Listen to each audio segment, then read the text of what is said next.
तो प्यारे बच्चों, जीबीएन क्लासेज में आपका एक बार पुनः से स्वागत। मैं नीरज सिंह आपको इस वीडियो में जो क्लास 10 फिजिक्स का चैप्टर नंबर पहला प्रकाश का परावर्तन और अपवर्तन, उस चैप्टर के लास्ट 2-3 वीडियो में इनको हम समझा चुके हैं। जो हमारी 2 से 3 वीडियो इस चैप्टर की और भी आ चुकी हैं, और जिन बच्चों ने नहीं देखी हो हमारी प्ले लिस्ट में जा करके उन वीडियो को देख सकते हैं। यहाँ जो अब हम आपको बताएंगे गोलीय दर्पणों द्वारा प्रतिबिंब का बनना। और एक चीज और रह गई थी हमारे पीछे, अभी हम लास्ट वीडियो में आपको परिभाषाएं बता चुके थे। ध्रुव क्या होता है, और क्या कहते हैं वक्रता त्रिज्या क्या होती है, फोकस तल क्या होता है, मुख्य अक्ष क्या होता है, वक्रता केंद्र क्या होता है, फोकस बिंदु क्या होता है, फोकस दूरी क्या होती है। वहां पे सब चीजों को स्पष्ट करा चुके हैं। तो एक चीज रह गई थी वहां आर और एफ में रिलेशन। तो यहाँ आर और एफ में रिलेशन समझ लो। आर और एफ बराबर जो होता है r/2 होता है, अर्थात किसी भी गोलीय दर्पण की फोकस दूरी उसके वक्रता त्रिज्या की आधी होती है, वक्रता त्रिज्या की आधी होती है। तो एफ बराबर क्या बन जाएगा r/2, या हम ऐसे लिख सकते हैं r = 2f, r बराबर 2f की किसी भी गोलीय दर्पण की वक्रता त्रिज्या फोकस दूरी के 2 गुने के बराबर होते हैं। क्लियर हुआ बच्चों? तो अब यहाँ पे हम समझ रहे हैं गोलीय दर्पणों द्वारा प्रतिबिंब का बनना। तो गोलीय दर्पणों द्वारा प्रतिबिंब के बनने के लिए हम सबसे पहले 3 किरणों की कल्पना करते हैं। और उससे भी पहले ये याद रखो कि हमारा ये गोलीय दर्पण हुआ, ये कौन सा है? ये तुम्हारा है अवतल दर्पण। और ये वाला है तुम्हारा उत्तल दर्पण। यह है उत्तल दर्पण है। तो वस्तु को सदैव ही हम दर्पण के सामने मुख्य अक्ष पर रखते हैं। दर्पण के सामने कहाँ रखते हैं? ये दर्पण के सामने, इस वाले के सामने ये रहा, और दर्पण ये है तो इसके सामने कहाँ रखते हैं? मुख्य फोकस पे ही रखते हैं, मुख्य फोकस पर ही रखी जाती है। क्लियर हुआ? सॉरी, मुख्य अक्ष पर ही। जो दर्पण की मुख्य अक्ष है, दर्पण के सामने ही सदैव वस्तु को रखा जाएगा। तो वस्तु से चलने वाली अनंत किरणें होती हैं। यहाँ कोई भी हम बल्ब हो, मोमबत्ती हो, तो यहाँ से अनंत किरणें निकलेंगी। लेकिन हम कल्पना जो करेंगे इन 3 में से किन्हीं 2 किरणों को पकड़ते हैं। 3 किरणों की हम बात बता रहे हैं कि 3 किरणों की प्रकृति क्या होगी। सबसे पहली है तुम्हारी मुख्य अक्ष के समांतर। जब कोई भी प्रकाश की किरण ये रही तुम्हारी मुख्य अक्ष के समांतर चल रही है। कैसे चल रही है? मुख्य अक्ष के समांतर चल रही है। मुख्य अक्ष के समांतर चलने वाले प्रकाश की किरण दर्पण से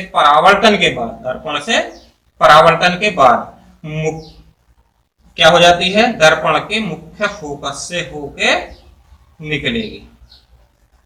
तो यहां क्या हुआ तुम्हारा F, और इसकी क्या है? वक्रता त्रिज्या R। ऐसे ही ये नहीं, मुख्य अक्ष के समांतर, यहाँ कोई वस्तु रखी हुई है, देखो मुख्य अक्ष ये हुई, मुख्य अक्ष के समांतर चलने वाली प्रकाश की किरण कहां से होके जाएगी? कौन सी हुई? मुख्य अक्ष के समांतर। जो मुख्य अक्ष के समांतर किरण चल रही है वो दर्पण से परावर्तन के बाद या तो मुख्य फोकस से होके जाती है, या इस वाले में तो वास्तव में होके जाएगी, या इसमें मुख्य फोकस से आती हुई प्रतीत होती है। इसका F हुआ, वक्रता त्रिज्या इसकी R हुई। तो ये परावर्तन के बाद ये ऐसे लगेगी हमें। देखिए ये जैसे यहां से आ रही हो, ये यहाँ पे टकराई, टकराने के बाद इधर को हो गया, अर्थात मुख्य फोकस से आती हुई क्या होती है? हमें प्रतीत होती है। क्लियर हुई? दूसरी किरण जस्ट इसका उल्टा होगा। जस्ट इसका क्या हो जाएगा? उल्टा हो जाएगा कि मुख्य फोकस से होकर जाती हुई या मुख्य फोकस की ओर जाती हुई प्रतीत हो रही हो। तो इसी में समझ लीजिए इसको। ये क्लियर हो गया होगा। देखिए क्या बोला था हमने कि अक्ष के समांतर थी, तो फोकस से, अब फोकस से होके जाती हो, इससे होके जाती हो फोकस से, तो दर्पण से परावर्तन के बाद क्या हो जाएगी? मुख्य अक्ष के समांतर हो जाएगी। क्या हो जाएगी? समांतर। ऐसे ही ये रहेगी। कहीं भी वस्तु रखी हुई है और वस्तु से किसकी ओर को जाती हुई प्रतीत हो रही है, हमें मुख्य फोकस की ओर को जाती हुई प्रतीत हो रही है, तो दर्पण से टकराएगी और मुख्य अक्ष के क्या हो जाएगी, समांतर हो जाएगी।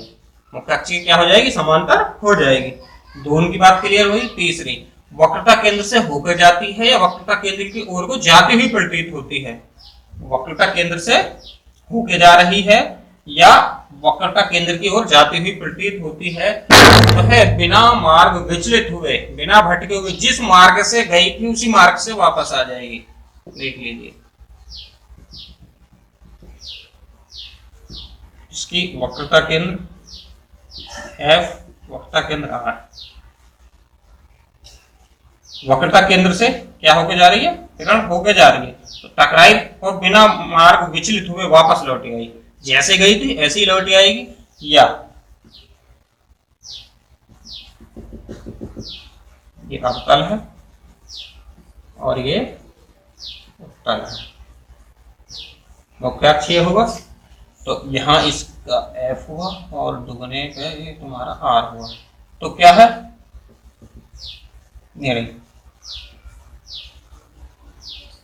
आर की ओर को जाती हुई प्रतीत हो रही है, वास्तव में नहीं पहुंच रही है, वास्तव में नहीं पहुंच रही, तो जाती हुई प्रतीत हो रही है। यहाँ वास्तव में होकर गुजर रही है, यहाँ जाती हुई प्रतीत हो रही है, तो यहाँ टकराएगी, टकरा के वापस तुरंत उसी मार्ग पर लौट आएगी जिस मार्ग से गई थी। तो हम यहाँ प्रतिबिंबों की जो कल्पना करेंगे, प्रतिबिंब जो बनाएंगे, इन तीन किरणों में से कोई दो किरणों का करेंगे, और दोनों किरणें जहाँ परावर्तित दो किरणें एक दूसरे को क्रॉस कर रही हैं, वहां पे क्या बनता है, प्रतिबिंब बनता है। तो इस वाले में जो प्रतिबिंब बनेंगे अवतल में सदैव कैसे बनेंगे, वास्तविक बनेंगे। ये भी बात ध्यान रख लो, वास्तविक बनेंगे। और कैसे बनेंगे, उल्टे बनेंगे, उल्टे बनेंगे और दर्पण के सामने बनेंगे। एक स्थिति आएगी जो कि इसमें कैसा बनेगा, आभासी बनेगा, उस स्थिति को बताएंगे। दर्पण के सामने, दर्पण के सामने कैसे बनेंगे, वास्तविक बनेंगे, उल्टे बनेंगे और दर्पण के सामने ही बनेंगे। और इसमें जितने भी प्रतिबिंब बनेंगे, इसमें सब के सब कैसे बनेंगे, आभासी बनेंगे, आभासी और सीधे, आभासी सीधे और दर्पण के पीछे, दर्पण के पीछे। तो ये बात तो कॉमन हो गई, ये कॉमन होगी। वस्तु की स्थिति को जैसे जैसे करेंगे तो वो क्या होना शुरू हो जाएगा, छोटा या बड़ा होना शुरू होगा, या तो छोटा होगा या बड़ा होगा, कहाँ कैसे होगा ये स्थिति जो है हम 1 by 1 करके भी बताएंगे। लेकिन वास्तविक होगा ये कॉमन बात होगी, उल्टा होगा ये कॉमन बात होगी, दर्पण के सामने बनेगा ये कॉमन बात होगी। किसके लिए, अवतल दर्पण के लिए प्रतिबिंब की स्थिति है। और यहाँ पर यहाँ कैसा बनेगा, आभासी ही बनेगा, सीधा बनेगा और दर्पण के पीछे इधर बनेगा, दर्पण के पीछे। तो दर्पण के जितने भी पीछे बनते हैं वो आभासी होती है, ये ध्यान रखो। दर्पण के पीछे वाले जितने भी बनेंगे वो आभासी होते हैं और दर्पण के सामने वाले जितने भी होते हैं वो वास्तविक प्रतिबिंब होते हैं। इस बात को याद रखो, कॉमन बात है, दर्पण के पीछे वाले आभासी, दर्पण के सामने वाले वास्तविक। क्लियर हो रही है। और देखिए, तो तीन किरणों की स्थिति हमको बता चुके हैं। तीनों स्थिति, जब कोई भी प्रकाश की किरण मुख्य अक्ष के समांतर चल के जाती है तो वह दर्पण से परावर्तन के बाद मुख्य फोकस से होकर गुजरती है, मुख्य फोकस से होकर गुजरती है। दूसरी बात कि यदि प्रकाश की किरण मुख्य फोकस से होकर जा रही है या मुख्य फोकस की ओर जाती हुई प्रतीत हो रही है तो वह दर्पण से परावर्तन के बाद मुख्य अक्ष के समांतर हो जाएगी, एक दूसरे को उल्टे हुए। समझो, जो समांतर थी वो फोकस से होकर जा रही है, फोकस से जा रही है वो समांतर हो जाएगी। तीसरी किरण थी, यदि प्रकाश की किरण हमारी वक्रता केंद्र से होकर जा रही है तो दर्पण से परावर्तन के बाद बिना मार्ग विचलित हुए, बिना भटके हुए, जिस रास्ते से गई थी, जिस मार्ग से गई ही थी उसी मार्ग से क्या आ जाएगी, वापस आ जाएगी। तो क्लियर हो चुके हैं। अब देखिए स्थिति देखते हैं कि कहाँ कहाँ कैसे कैसे हम स्थिति इनको उसकी स्थिति पता चलेगी प्रतिबिंब की, कि कहाँ पर छोटा होगा कहाँ पर बड़ा होगा। बाकी कॉमन चीज आपको बता ही चुकी है। अवतल के लिए सदैव कैसा होगा, रियल होगा। कैसा होगा, रियल होगा, उल्टा होगा है। और क्या होगा, दर्पण के सामने ही बनेगा, दर्पण के सामने। एक स्थिति आएगी, उसको लास्ट वाली स्थिति है वो दर्पण के सामने, के सामने। और इसमें क्या होगा, उत्तल में आभासी ही मिलेगा तुम्हें, क्या मिलेगा? आभासी ही मिलेगा और सीधा होगा। और क्या होगा? दर्पण के पीछे। क्या होगा? पीछे। ये कॉमन बातें हैं, इन चीजों को तो कतई एकदम कंठस्थ कर ही लो कि ये चीज तो होनी है अवतल दर्पण में और ये उत्तल दर्पण में। क्लियर हुआ? अब देखिए वन बाई वन आपको वस्तु की स्थिति डालते हुए बता के चलते हैं। पहली स्थिति तो पहले हम प्रतिबिंब बनाना सिखाएंगे आपको। देखते हैं अवतल दर्पण की। अवतल दर्पण द्वारा, अवतल दर्पण द्वारा प्रतिबिंब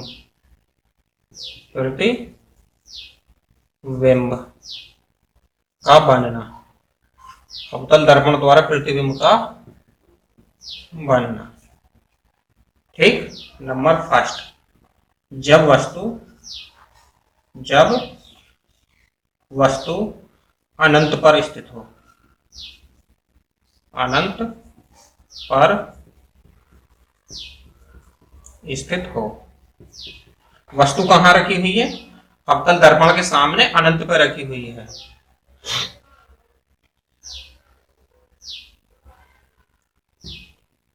ये अवतल दर्पण हुआ। ये इसका मुख्य अक्ष ये ध्रुव P है, यहाँ पे ये F है और ये इसकी वक्रता त्रिज्या ले ली। वक्रता त्रिज्या ये R होगी और अनंत पे से प्रकाश की किरण चल रही है। अनंत पे से क्या चल रही है? प्रकाश की किरण। अनंत कहीं भी है, अनंत हमें नहीं पता कि अनंत जो है वस्तु कितनी दूरी रखी हुई है, तो वहां से आने वाली प्रकाश की किरण एक तो ये होगी तुम्हारी जो कि मुख्य अक्ष के सामने से होकर जा रही है। दूसरी हमने ले ली कि जो हमारी वक्रता केंद्र से होकर जा रही है। कहां से होकर जा रही है? वक्रता केंद्र से होकर जा रही है। तो ये जैसे गई थी ये तो ऐसी आ जाएगी। दूसरी ये वाली मुख्य अक्ष के कहां हो जाएगी? समांतर।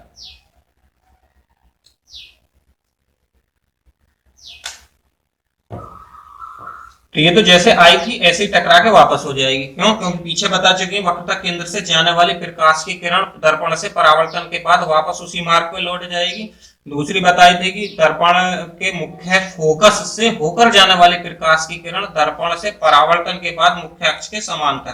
तो मुख्य अक्ष ये है, इसके कहां होगी? समांतर हो जाएगी। और जहां पे दोनों परावर्तित किरण एक दूसरे को काटेंगी वहां पे क्या बनता है? प्रतिबिंब बनता है। क्या बनता है? प्रतिबिंब। देखो ये वाली किरण ये वाली यहाँ पे काट रही है तो ये वस्तु का प्रतिबिंब बना ये। तो यहाँ वस्तु का नाम कहीं भी अनंत पे जो रखी थी उसको हमने ए और बी मान लिया, ए बी। तो यहाँ बन जाएगा तुम्हारा ए डैश और बी डैश, प्रतिबिंब का नाम दे दिया। तो यहाँ कैसी स्थिति पता चली हमें कि जब वस्तु अनंत पे होती है तो वस्तु का प्रतिबिंब दर्पण के सामने, वो तो चीज कॉमन ही होगी जो पहले ही बता चुके हैं, दर्पण के सामने वास्तविक तथा उल्टा और वस्तु से छोटा। छोटे बड़े की स्थिति चेंज होगी। अब वस्तु से छोटा फोकल तल में बनता है।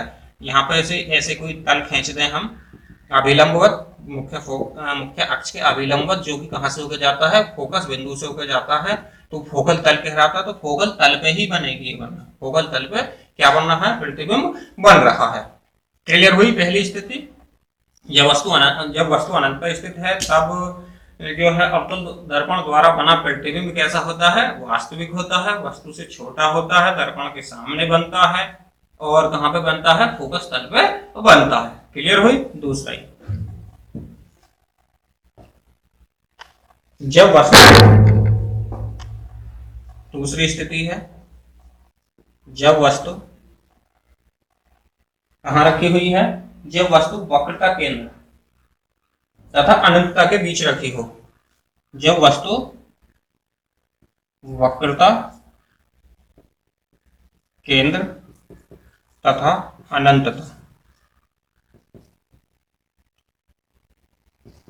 अनंतता के बीच हो, स्थित हो, बातें के बीच हो।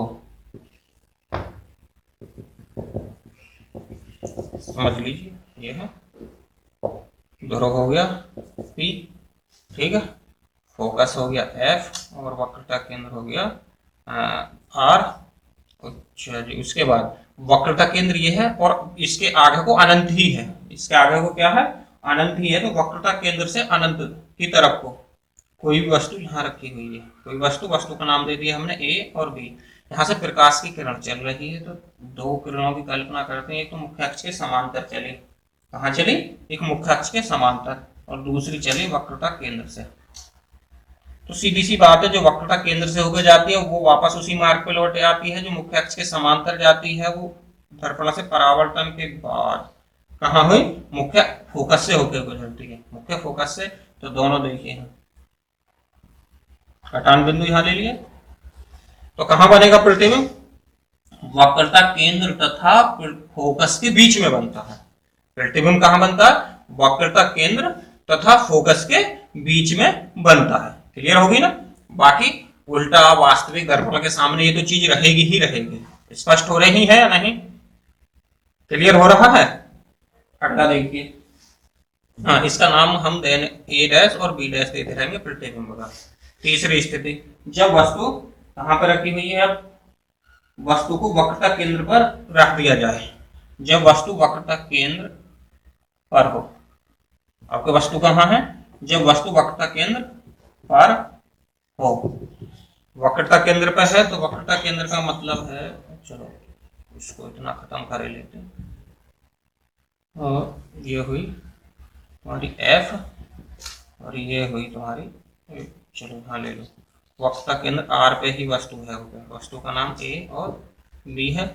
तो एक किरण ये गई, तो जो ये है देखो फोकस से होकर जाएगी, दूसरी इधर जो फोकस से गुजर रही है।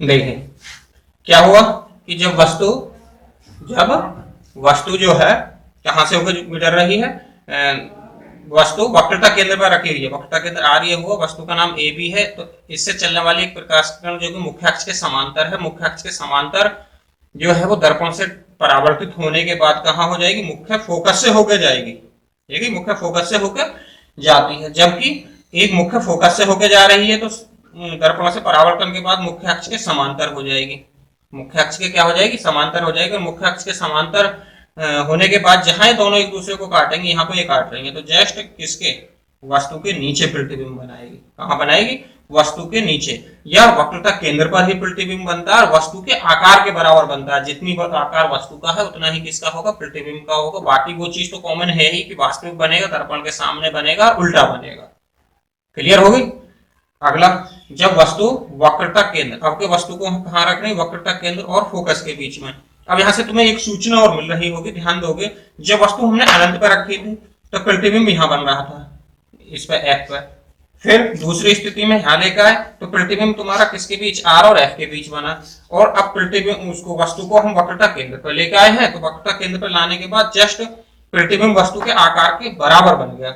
अब जैसे जैसे हम दर्पण के नजदीक जाएंगे, दर्पण के नजदीक वस्तु को लेकर जाएंगे, तो वैसे वैसे ही तुम्हारी क्या स्थिति बनेगी कि प्रतिबिंब पीछे हटता हुआ चला जाएगा। समझ रहे हो ना इस बात को। और प्रतिबिंब बड़ा होता हुआ चला जाएगा। इसको जनरली रूप से एक आम भाषा के रूप में बताएं हम, हमारे सामने कोई ट्यूबलाइट रखी हुई है ऐसे, और उसके नजदीक को हम जैसे जैसे जितना नजदीक लेके जाते हैं तो परछाई हमारी क्या बड़ी होती हुई चली जाती है, जबकि जितनी दूर को हम लेके जाते हैं वो छोटी परछाई होती हुई चली जाती है। तो परछाई का मतलब इमेज से ही है। दर्पण के पास जितना हम लेते जाएंगे तो इमेज हमारी बड़ी होती हुई चली जाएगी, इमेज हमारी क्या होती चली जाएगी, बड़ी होती हुई चली जाएगी, मतलब प्रतिबिंब बड़ा होता हुआ चला जाएगा। तो अब जैसे ही हम यहाँ को चलेंगे, जैसे ही वस्तु को यहाँ लेकर आएंगे हम, तो यहाँ लेके आने पे प्रतिबिंब जस्ट पीछे हटेगा, जस्ट कहाँ हटेगा, पीछे हटेगा, और वस्तु से बड़ा बनना शुरू हो जाएगा। यही स्थिति लगातार बनती रहेगी। तो अगली स्थिति पर आते हैं। जनरली रूप से आप इनको समझ ही गए होंगे। चौथे नंबर पर आ गए, जब वस्तु वक्रता केंद्र और फोकस के बीच हो, वक्रता केंद्र व फोकस के बीच, फोकस के बीच वस्तु रखी हुई है, समझना।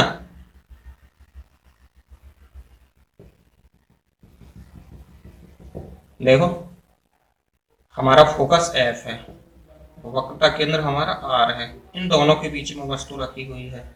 तो प्रकाश की किरण ये हुई, प्रकाश की किरण ये हुई और फोकस से होकर गुजरेगी जो समांतर चल रही है, या आगे समांतर चलने वाले दर्पण से परावर्तन के बाद इसका नाम ए और बी दे देंगे। बाकी यहाँ भी नाम दे सकते हो तुम, जैसे कि जी पे टकराई, जी पे टकराने के बाद ये आ गई, इनके नाम आप देते हुए चलना, ठीक है। दूसरी किरण जो यहाँ से चल के जा रही है और कहाँ से जा रही है, फोकस से, दर्पण से परावर्तन के बाद कहाँ हो जाएगी, मुख्य अक्ष के समांतर हो गई, मुख्य अक्ष के क्या हो गई, समांतर हो जाएगी। तो आप देखिए प्रतिबिंब कैसा बन गया, वस्तु से बड़ा, ए डैश और बी डैश, वस्तु से बड़ा उल्टा वास्तविक दर्पण के सामने, और कहाँ बन रहा, वक्रता केंद्र तथा अनंत के बीच, वक्रता केंद्र तथा अनंत के बीच में क्या बनना है, प्रतिबिंब बन रहा है। क्लियर होगी बात इतनी। देखिए अगला 5वें नंबर पर आते हैं कि जब वस्तु आपके कहां पर रख ले, हम फोकस पर रख लें। 5वीं स्थिति, वस्तु मुख्य फोकस पर हो, वस्तु मुख्य फोकस पर हो, जो मुख्य फोकस पर होगी, ये डायग्राम आप जो है स्पष्ट बना लेना। तो ये है तुम्हारी एफ और यहाँ पे होगी आर, और यहाँ पे वस्तु रखी हुई है, आपका क्या रखी हुई है, वस्तु। एक तो ये हुई, यहाँ से ये होगी, ठीक। दूसरी मुख्य अक्ष के समांतर और टकरा करके कहाँ आएगी, मुख्य अक्ष के समांतर चलने वाले प्रकाश की किरण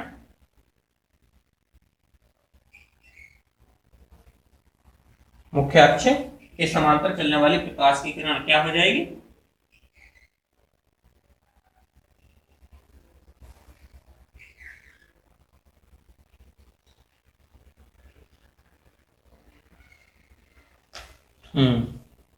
लागू थोड़ा छोटा पड़ जाएगा। वक्रता केंद्र, ठीक है, वक्रता केंद्र को थोड़ा पीछे ले लेंगे, नहीं डायग्राम छोटा पड़ जाएगा। ये हुई आर।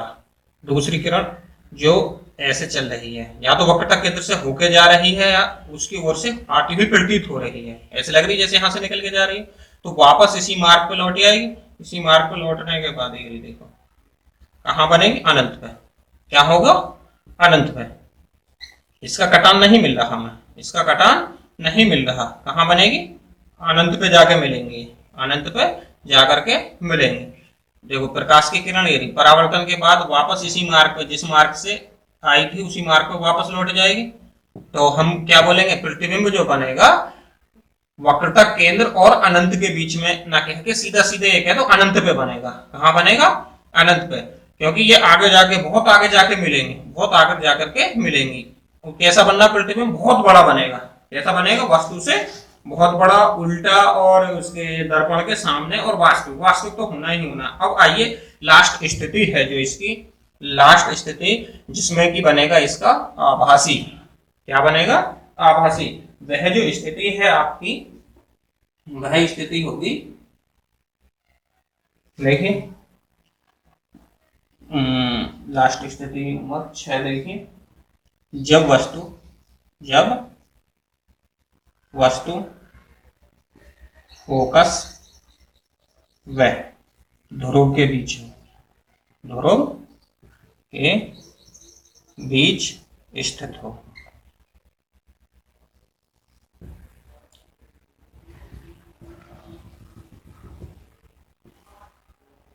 ध्रुव P है, फोकस F है, और इन दोनों के बीच में रखी हुई है वस्तु, दोनों के बीच में वक्रता केंद्र है तुम्हारा, ये मान लो R। तो एक प्रकाश की किरण जो भी यदि देखो मुख्य अक्ष की ओर जा रही है, मुख्य अक्ष से जाती हुई प्रतीत हो रही है, तो यहां से क्या हो जाएगी, समांतर हो गई आगे। आगे दूसरी वक्रता केंद्र की ओर को आ रही है, तो वापस जिस मार्ग पे गई थी उसी मार्ग पे वापस लौट आएगी।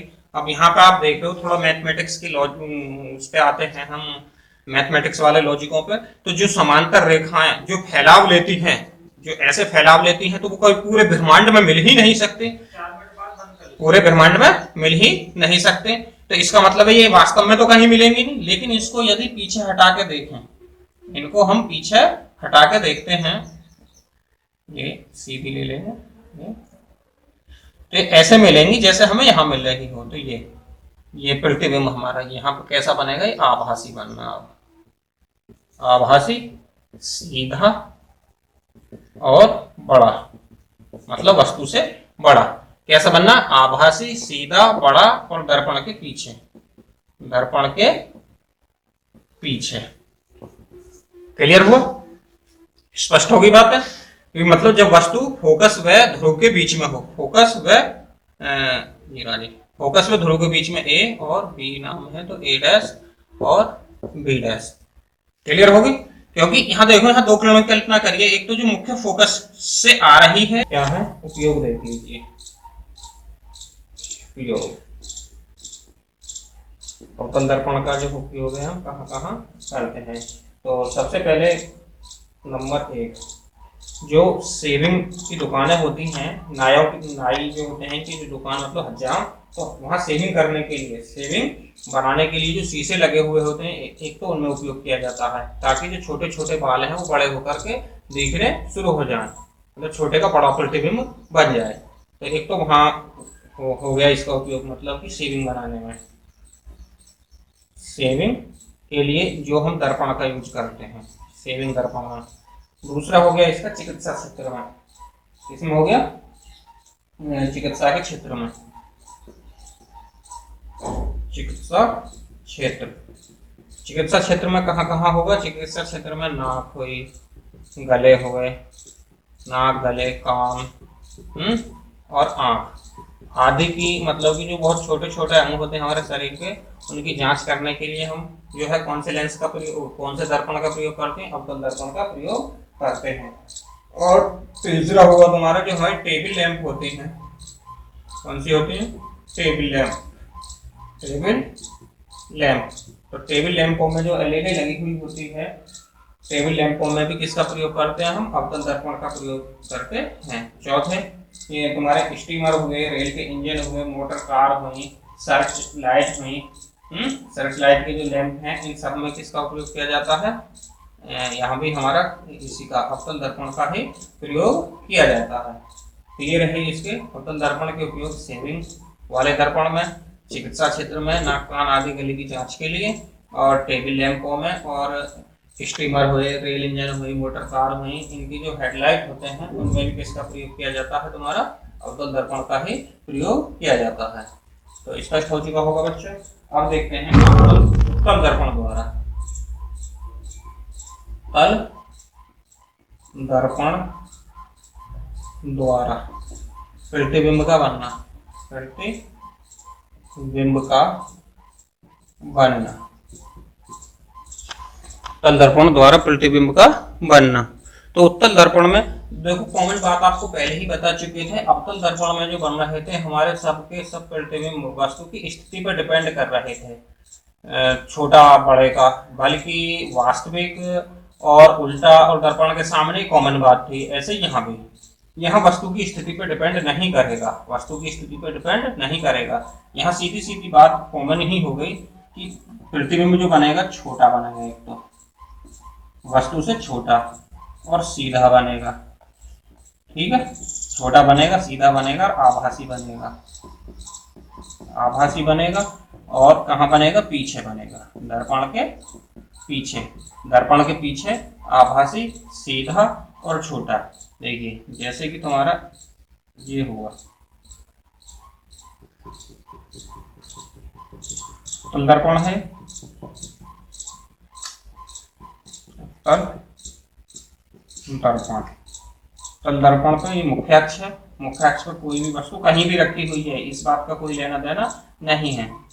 ये फोकस दूरी हुई तुम्हारी, फोकस बिंदु, ये वक्रता त्रिज्या हुई।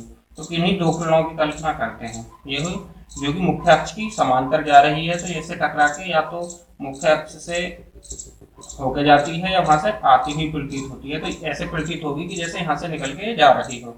दूसरी जो वक्रता केंद्र की ओर जा रही है, कोई सी की कल्पना कर लो, या तो इसकी ओर को जा रही है या इसकी ओर को जा रही है। चलो इसको कल्पना करते हैं, जो मुख्य अक्ष की ओर को जा रही है, सॉरी मुख्य फोकस की ओर को जाती हुई प्रतीत हो रही है, तो समांतर हो जाएगी परावर्तन के बाद। परावर्तन दर्पण से परावर्तन के बाद मुख्य अक्ष के समांतर होगी, तो वास्तव में तो कहीं मिलेंगी नहीं, वास्तव में तो कहीं, देखो ये ऐसे रूप ले रही है तो वास्तव में नहीं मिलेंगी, तो इसीलिए टोटल प्रतिबिंब आभासी ही बनता है। सबके सब प्रतिबिंब कैसे होते हैं? आभासी ही प्रतिबिंब होते हैं। कैसे होते हैं? आभासी ही प्रतिबिंब होते हैं। तो इनको हम पीछा को हटा कर देखते हैं, ये हटे पीछा को और इसको हम पीछा को हटाएंगे, तो एक दूसरे को कहाँ पर काट रहे हैं? यहाँ पर। तो यहाँ से हम इसको लंब डालते हैं, ये रहा। तो वस्तु का नाम यदि ए और बी है तो प्रतिबिंब हो गया तुम्हारा ए डैश और बी डैश। और कहाँ बनेगा प्रतिबिंब? ध्रुव और फोकस के बीच में ही बनेंगे। ध्रुव और फोकस के बीच में ही बनेंगे प्रतिबिंब सदैव। कहाँ बनेंगे? ध्रुव व फोकस के बीच, फोकस के बीच। या तो वस्तु डिपेंड नहीं कर रही कि वस्तु कहाँ है या कहाँ नहीं है, कहीं भी वस्तु को रख लो सदैव। ये कॉमन कंडीशन ये हुई, और ये टोटल ही कॉमन कंडीशन है इसकी। वस्तु ये चाहो कहीं भी रख लो, चाहे कहीं भी रख लो, यही स्थिति तुम्हारी निकल के आएगी। तो सीधी सी बात, यहाँ पे वस्तु की कोई औचित्य नहीं है। वस्तु को चाहे उत्तल दर्पण के सामने कहीं भी रखा जाए, प्रतिबिंब सदैव ध्रुव और फोकस के बीच में ही बनेगा। कैसा बनेगा? सीधा बनेगा, वस्तु से छोटा बनेगा, दर्पण के पीछे बनेगा और आभासी बनेगा। क्लियर हो गया? अब देखते हैं उत्तल दर्पण के उपयोग। उत्तल दर्पण के जो उपयोग हैं ये कहाँ कहाँ हम करते हैं। उत्तल दर्पण के उपयोग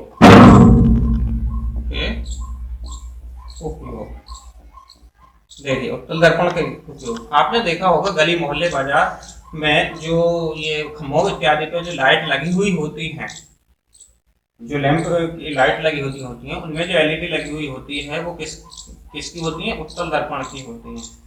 क्यों? क्योंकि उत्तल दर्पण जो है एक अपसारी है। कैसा है? अपसारी के रूप में काम करता है, अर्थात कि फैलाव का काम करता है। तो ज्यादा से ज्यादा क्षेत्र में प्रकाश को फैला सके, तो इसलिए उसमें क्या लगाते हैं? उत्तल दर्पण को ही लगाया जाता है। दूसरा है तुम्हारा जो हमारे वाहन होते हैं, ट्रक हुआ, मोटरसाइकिल हुई, बस हुई, कार हुई, इनके जो ड्राइवर के पास में जो शीशा लगा हुआ होता है, ड्राइवर के जो पास में शीशा लगा हुआ होता है, वो भी क्या होता है? तुम्हारा उत्तल दर्पण ही होता है। इसके जो उपयोग रहे, अब जो है हम चिन्ह परिपाटी के विषय में बताते हैं कि हमें चिन्हों का प्रयोग कैसे कैसे करना है। चिन्ह परिपाटी से पहले आप मैथमेटिक्स में सीख ही चुके होंगे निर्देशांक के दौरान, ज्योमेट्री में, कि एक्स अक्ष ये वाई, एक्स डैश ये वाई और ये वाई डैश, यहाँ पे मूल बिंदु होता है। ये धन दिशा होती है एक्स की और ये ऋण दिशा होती है। ये इसकी वाई की धन दिशा, मतलब कोटि, धनात्मक कोटि और ऋणात्मक कोटि।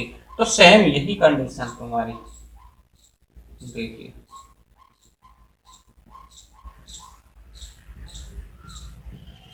यही कंडीशन हमारी। ये ध्रुव पी हो गया हमारा। तो ध्रुव से ही टोटल दूरियां हमारी ध्रुव से नापी जाती हैं। टोटल दूरियां तुम्हारी किससे नापी जाती हैं? ध्रुव से ही नापी जाती हैं। तो ध्रुव को मूल बिंदु मानिए एक प्रकार से। तो इधर वाली जो दूरियां हैं वो पॉजिटिव होंगी और इधर वाली दूरियां क्या होंगी? नेगेटिव होंगी। और ऊपर वाली पॉजिटिव होंगी और नीचे वाली नेगेटिव होंगी। अर्थात वस्तु की दूरी को हम किससे डिनोट करते हैं? यू से। प्रतिबिंब की दूरी को वी से, फोकस दूरी को एफ से, और वस्तु की लंबाई को ओ से, और इमेज की लंबाई को आई से। तो वस्तु तो सदैव सीधी ही रखी जाएगी, तो ऊपर को ही रखी जाएगी, तो ओ का तो मान सदैव पॉजिटिव ही रहेगा। वस्तु सदैव दर्पण के सामने ही रखी जाती है, इसमें हो या इसमें हो, तो इधर को ही रखी जाएगी, इधर को ही रखी जाएगी, तो यू का मान सदैव नेगेटिव ही रखेंगे। वी का मान देखते हैं आप।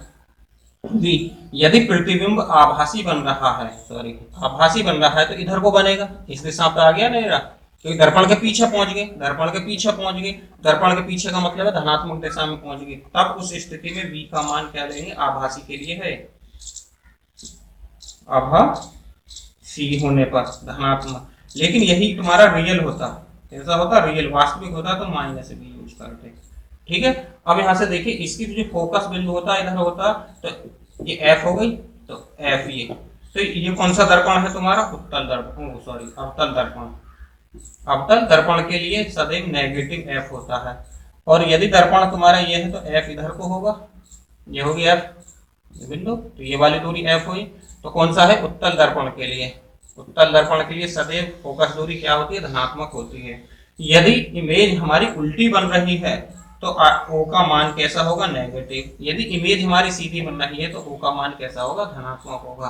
कहने का मतलब है सीधा सीधा कि हम जो ज्योमेट्री है तुम्हारी निर्देशांक ज्यामिति में आपने ये निर्देशांक के पढ़े होंगे, तो उसके अकॉर्डिंग जो इसकी दिशा में चिन्हों का यूज करते हैं वही पी को केवल मूल बिंदु मान लीजिए, सीधे सीधे अपने अपने करके आ जाएंगे।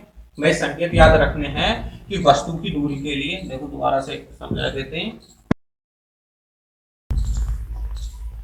वस्तु की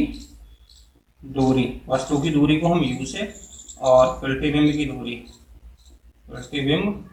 दूरी को हम वी से, और वस्तु की लंबाई ऑब्जेक्ट, वस्तु को कहते हैं ऑब्जेक्ट, तो वही बोल दिया, हाँ प्रतिबिंब की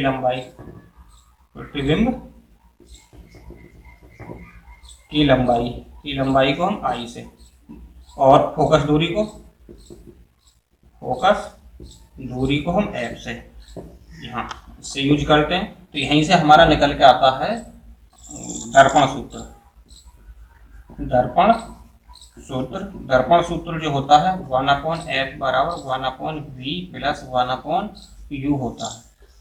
ठीक है, तो इस सूत्र में हम इन ये जो मान दे रखे हैं इनके उचित चिन्हों के साथ यूज करते हैं, ये जो कहलाता है तुम्हारा दर्पण सूत्र कहलाता है।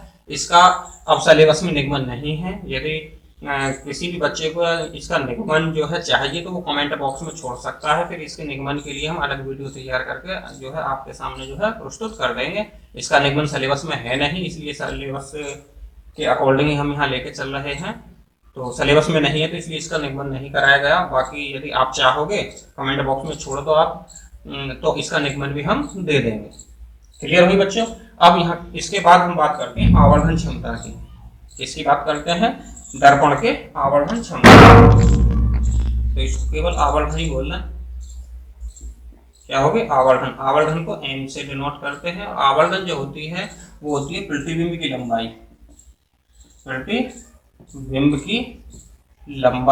और प्रतिबिंब की लंबाई को आई से डिनोट कर रहे हैं, और वस्तु की लंबाई के अनुपात को, वस्तु की लंबाई के अनुपात को हम क्या कहते हैं, आवर्धन कहते हैं। अर्थात किसी भी दर्पण की जो आवर्धन है उस दर्पण के द्वारा बने प्रतिबिंब की लंबाई तथा वस्तु की लंबाई का जो अनुपात है वो क्या कहलाता है, आवर्धन कहलाता है। क्लियर हुआ। और ये जो बराबर होता है इसको I/OS, ये -V/u के भी क्या होता है, इक्वल होता है। ये कंप्लीट हो चुका है बच्चों आपका दर्पण सूत्र। दर्पण सूत्र के लिए हम बता चुके हैं, निगमन नहीं है इसलिए यहाँ निगमन नहीं कराया गया। बाकी यदि किसी स्टूडेंट को निगमन की आवश्यकता हो तो वो जो है कमेंट बॉक्स में छोड़ सकता है, और हम जो है फिर एक वीडियो के माध्यम से एक स्पेशल वीडियो ले लेंगे निगमन के लिए। और बाकी यदि निगमन की बात है तो अगली क्लास इंटर में इनका निगमन भी है, तो अगली क्लास में निगमन भी सीखने को आपको मिल जाएगा। तो ये थी हमारी अब तक की परावर्तन, दर्पण चल रहे थे अब तक, दर्पण परावर्तन, दर्पण के संबंधित परावर्तन की जो कंप्लीट ये हो चुका है। अब नेक्स्ट वीडियो में जो हम आपके सामने उपलब्ध होंगे, लेंस लेकर के उपलब्ध होंगे, लेंसों के विषय में वहाँ आपको टोटल जानकारी दी जाएगी।